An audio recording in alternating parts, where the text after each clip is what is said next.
gentlemen, as always, I'm your host, AirsoftAL, your local redneck. Now, for many of you who don't know, I, of course, do live in the state of Tennessee, the volunteer state, which basically does qualify me as a redneck. And I do own some flannel, and of course, I do have a Bass Pro hat because, well, I do like me some Bass Pro, not gonna lie on that. And I do like my guns, of course, but sometimes when you get a gun in, you just don't like the way it looks the first time around. So, ladies and gentlemen, I present to you, of course, my bubbled up tactical AK-47. What the hell?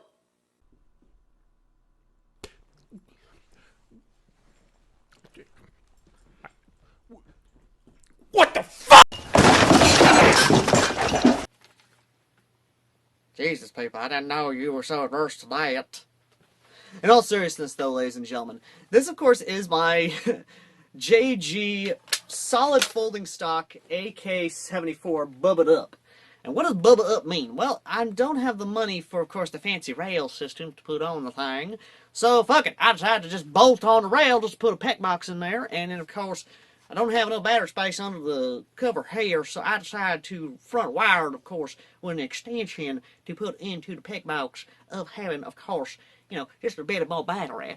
And since I don't exactly have the fancy rail system to put on the cover here, and don't exactly want to do that to the top because I do like my wood on there, wood of black right there, I decided, of course, to do some more redneck engineering and decided to just put a little bit of rail there and put some rail here to, of course, put an optic on there. But the rail's low enough that I can still use my iron sights. But in all seriousness, though, I did actually take this and decided just to hell with it, just to kind of do some things to make it just a little bit more of my flavor. There are actual wood folding stocks that actually do have metal plates. This was colored wood, which did make a lot of sense. So I decided to take it off and paint it metal. Same thing with the bottom here. This is not this. They don't have wood lower grips. That this was originally like this, so I decided to paint that black as well. And I kept the top wood because why the hell not? And like I said, I basically have the pec box on here because the battery space in this is lacking, to say the least. So I decided, you know what, just fucking make front wire, make it a pec box. And here I can put my run cam and, of course, my optic, which is mostly just going to be a red dot because, really, unless I get a rail cover that actually has a Picatinny rail on top here, I won't be able to use any optics back here. Or if I decide to bolt on, of course, a side rail here to actually have the slide-on optic.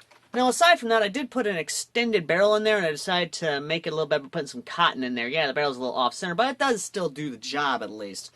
The other thing, of course, I did put a redneck flat hop in here, and if you don't know what a redneck flat hop is, well, here's how it works. You take your regular hop up, you take a piece of rubber band, you cut it, and then, ladies and gentlemen, you take your hop up unit right here, you lift the arm up here, which I can't get to at the moment, and then you place the rubber band in where the arm would be, basically in that little hole right there, which you can see that right there. You basically put it right there where the hop-up arm would be. You place the arm down on the rubber band, not all the way down, mind you. You leave the hop-up all the way up. And then you lock the whole son of a bitch back down. At which point in time, you have yourself a redneck flat hop. What does the redneck flat hop do then? Well, the redneck flat hop does exactly like any other flat hop. It basically allows for the BB to have better backspin, to be able to go further distances. And I'll be honest, I did the same thing with the AK-12, and that actually did have some impressive ranges, to say the least, out of what this is. Now, the cool thing about this is that the JG AK-74 that you can find on Amazon actually does, which this is actually kind of cool. I don't know if I can get this, let's see if I can get this open so I can show you. There it is. Fold the folding stock a bit so you can actually see it more clearly. This does have a quick change spring system, so if I wanted to, I could actually change the spring in this to be able to have a higher FPS. However, where it is right now, I'm definitely happy with, because then I can take it to indoor CQB arenas, because the FPS is exactly where I want it to be for, like, indoor CQB. The other thing, of course, is that people are going to look at this and they're going to laugh at me, but this is what is essentially a sleeper gun. Meaning that on the outside, you're not impressed by it, there's nothing really interesting about it, there's nothing you're suspecting this thing won't be able to do, but when this thing actually does go out, well, let's just say it impresses those who doubted you. Much like buying a junker and basically upping the insides a bit so it outperforms everything else, well, that's what we rednecks do. We take something that people don't think's going to outperform you, and we make it to where it does outperform you. Again, like this right here. Now, that doesn't mean I don't want to do more to it. Believe when I say that, because this is using a standard V3 gearbox, and actually does have your standard AK selector switch, I do want to take a proper V3 gearbox, flop it in this son of a bitch, and basically make it even more sleeper. And because it's a clamshell design, it makes it a lot easier to do that. But I might just not do that and basically continue upgrading where it is and basically continue on from there. I mean, hell, I can basically swap out the gearbox if I want to, or swap out the motor if I want to. Not gonna, because again, I kind of like where it is. I mean, hell, even on 11.1,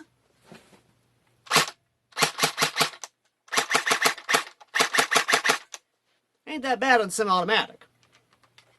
But full auto, nice and controllable in my opinion. Granted, the battery I have in here ain't exactly been charged up that much, but you get what I'm saying. It's still pretty good. And again, I definitely like that. I really do.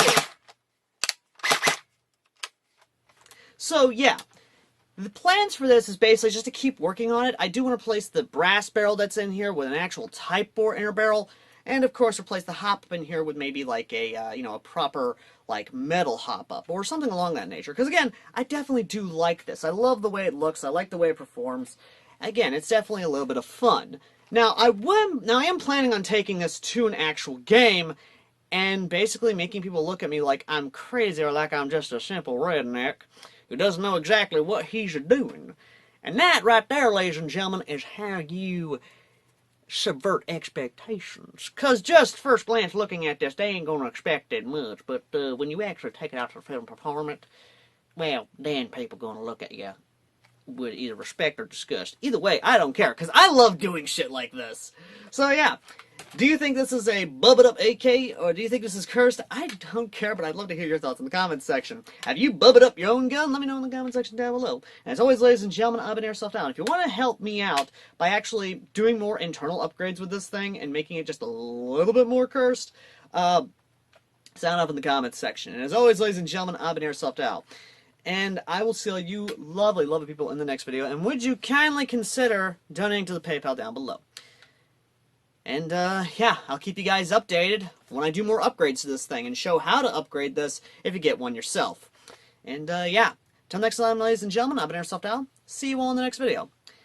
Till next time. Looking for that perfect game for your gaming console? Video Game Corner is the largest independently owned video gaming store in North Mississippi, located at 1519 Highway 72 in Corinth. We are an authorized limited-run retail store and have a massive collection of retro games and game systems, and also plush toys and collectibles. We also pay top dollar for your used video games. Check them out Monday through Saturday from 10 a.m. to 8 p.m. Visit Video Game Corner in Corinth.